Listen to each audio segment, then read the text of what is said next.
Hello, everybody. I've said for years that Smallville is and will always be the best media representation of Superman, and I stand by that. So I thought I'd start a series as to why that's true. So here we are, Season 1, Episode 1. We are first introduced to Martha and Jonathan Kent in the tiny farm town of Smallville, just before a meteor crashes into it. Like 100 meteors. We also meet Lex and Lionel Luthor, and we find the spaceship crash gives us both an introduction into Clark as well as a nice setup for Lex's origin story, as the sudden influx of kryptonite causes him to lose his hair. As like an 11-year-old, he was 10 or 11 at the time.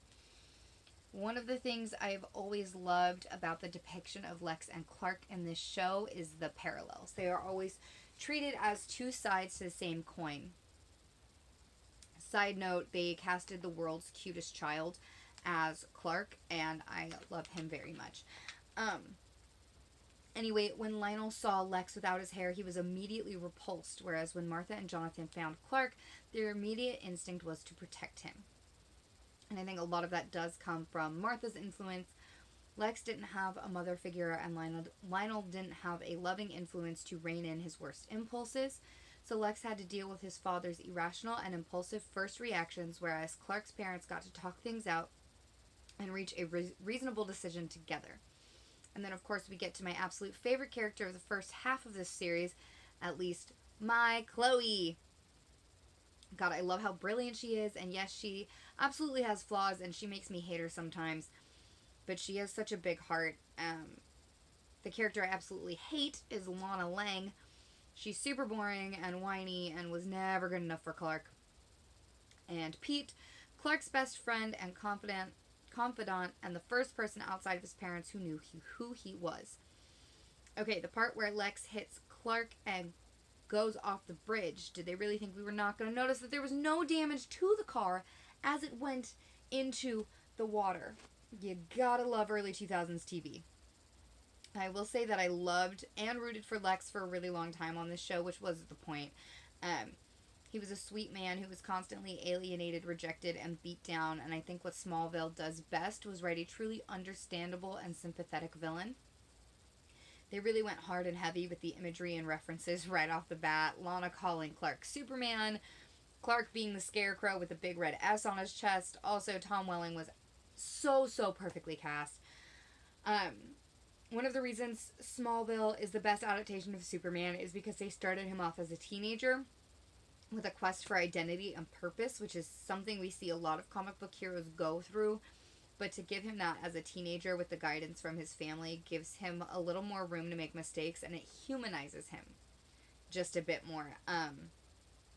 The fact that he has to grow into his powers and sometimes struggles with that gives an often overpowered hero more humane weaknesses. Chloe's wall of weird is my favorite thing. I will say the weird thing about this show, at least in the first season, is that kryptonite doesn't seem to affect Clark until he physically sees it, and that's like not how it works. They get better later in the season where he can like sense that it's around him because he can feel it affecting him, but like very clearly doesn't register that Lana is wearing kryptonite until he sees her necklace, and that's super janky. Anyway, episode 2, the Supernatural Bugs episode, gets skipped on every rewatch, but I will attempt to power through this one. Creeper of the Week, of course, but more than that, we get a lot of Clark's struggling with his powers and establishing the relationship between Lex and Clark. Clark and his parents, and Clark and Lana. We also get more of Lana's wispy, whiny voice, and I'm sorry, but this is officially a Lana Lang needs to get it together page. I don't like her almost ever in this series. I don't think her character gets any better. I think she's very stagnant. And it's just frustrating to watch. Episode 3, the danger of anger issues and an uncontrollable temper. More importantly, we get more insight into the relationship of Clark and Jonathan, and Lionel and Lex.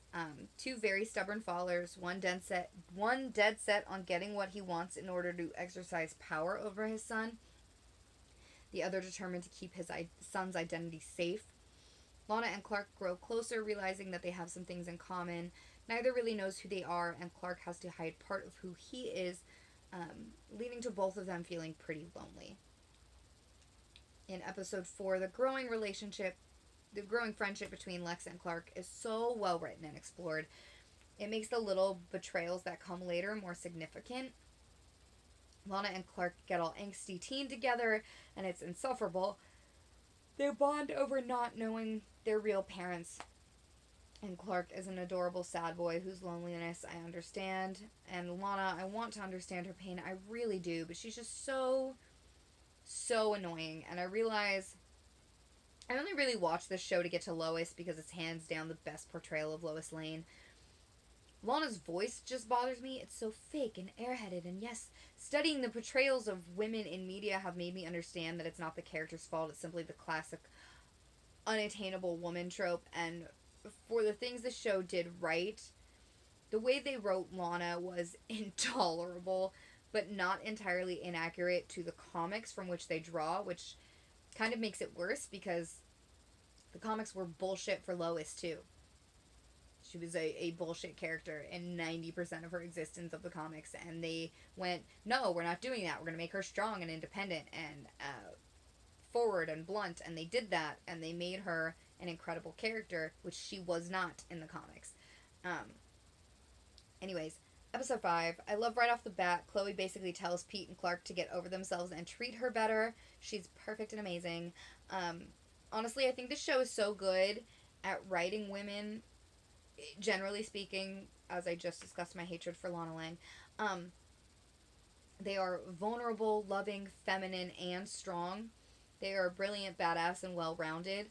Chloe has a crush on Clark, but she doesn't wait around pining for him. She goes on dates and builds connections with other people, and she never hesitates to stand up for herself. And I just love that about her so much. Lana and Clark go on a not date, and he starts to realize that his affections for Lana will have to come second to saving people. Lex tries to help the Kents, but Jonathan's strong will gets in the way. Another reason this series is so amazing is because of their portrayal of Lex. He is so intense and he feels things very deeply. He's a very passionate person, and that's why his character develops as beautifully as it does. This also shows the realness of dumb teenage boy brain. I could have just said dumb boy brain, honestly. Lana was obviously upset that Clark left their friend date, and instead of explaining himself, he brushes it off and doesn't tell her what happened, when literally all he had to say was, hey, Sean was on the news and I knew he was going to meet Chloe, so I had to go find her and make sure she was safe. Like, it's that simple, my dude. Get it together. Episode 6. In this episode, Clark is met with the idea that everyone around him will die, and this can be taken a couple of ways at this point in the show. I think the reality actually relies on both. The first interpretation is that Clark's internal guilt and struggle with the responsibility of his powers. He feels that it's his duty to save everyone and is met with the reality that he won't be able to do that. The second interpretation is a little bit more direct in that he will outlive his loved ones and end up alone. Also, the graphics on this show are such a charming reflection of its time. They weren't good. They were not good, but they fit the style of the show, and they were actually pretty proficient for the time period. Back to the two sides of the same coin thing. When Cassandra reads Lex's future, she also sees death, but instead of being devastated by it like Clark was, he was relishing in it. In episode 7, Clark is adorable and awkward as he offers to escort Lana to her birthday party, and he's so genuine and sweet, dealing with regular teenage boy things. I think the beautiful part of the way his character is written as a high school student is that everyone goes through a period of not knowing who they are and what their place is. And because of that, you don't and can't really connect in relationships because you can't show someone who you are if you don't know. And I think that Clark's struggle to figure out his boundaries and responsibilities is a wonderfully written allegory for that. Episode 8. This episode is super invested in Meteor Walks and the their effects. And this is the second time we've seen Lex get super hyper fixated on something. The first being his accident, how Clark saved him. I think this is an important detail to his character for several reasons. The most relevant right the second is that he's a very all or nothing kind of intense person. And I think you just see that grow and manifest itself in different ways. Also, at this point in superhero movies and such, we've seen super speed depicted in about 100 different ways. 2 different Quicksilvers, a couple of different Flash renditions, but I'm sorry, I will die on this hill. The way Smallville did it was the best one. They just had everyone else moving in like frame by frame slow motion while Clark moved at regular speed. And there was no like weird lines off of him. There was no... It didn't feel just disjointed. It was actually very cohesive, and I think everyone needs to go watch episode 8, season 1 of Smallville, wherein he's both cleaning up the party and during the party that he threw at his parents' house when they were in Metropolis, because that is how super speed should, in fact, be depicted in movies and film. In movies and film. In TV and film. You know what I meant.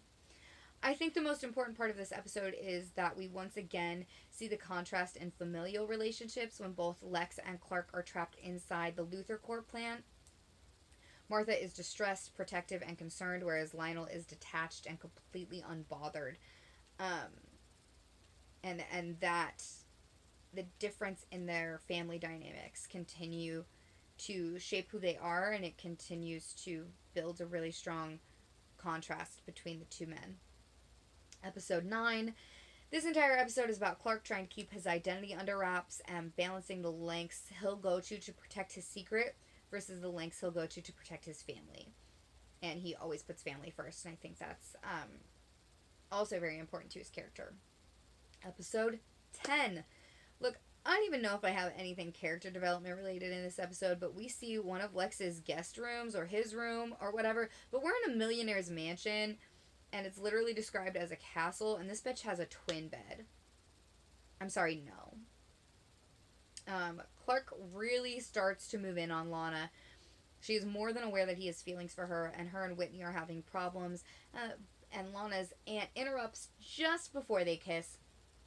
I think what draws me most to the show is that it's very Buffy-like. Not in just the case-by-case structure, that's not really unique to one show or another, but in the way that it uses high school setting. The way that it uses the high school setting and the monster of the week structure as an allegory for life's struggles and milestones. I think that structure makes it very relatable and very personal, and it's easier to connect with the characters. It also keeps the plot moving, so you're not just getting like emotion dumped every time a character's on screen. Clark, even through his own feelings for Lana, puts her above himself when he encourages Whitney to tell her the truth about his family problems. It's also interesting hearing Lex talk about his mom, because it's very clear that his internal struggle very much involves what his mom would want for him versus what his dad expects of him, and I think that adds a very interesting dynamic to his character. In episode 11, I'm going to stop halfway through this season, by the way, and the next half of the season will be a different episode. Surprise! Episode 11, and here we have a reminder that Lana is annoying when she defends Whitney to Clark as if the quarterback didn't treat her like absolute garbage for 2 weeks before Clark told him to share what he was going through with Lana. She's just incapable of rational thought, common sense, critical thinking, and it is so frustrating. Anyway, I will do the other half of this season in the next episode, trying to keep it short and sweet, because sometimes I just talk for freaking hours, and I apologize. But that is part 1 of season 1 of my Smallville rewatch.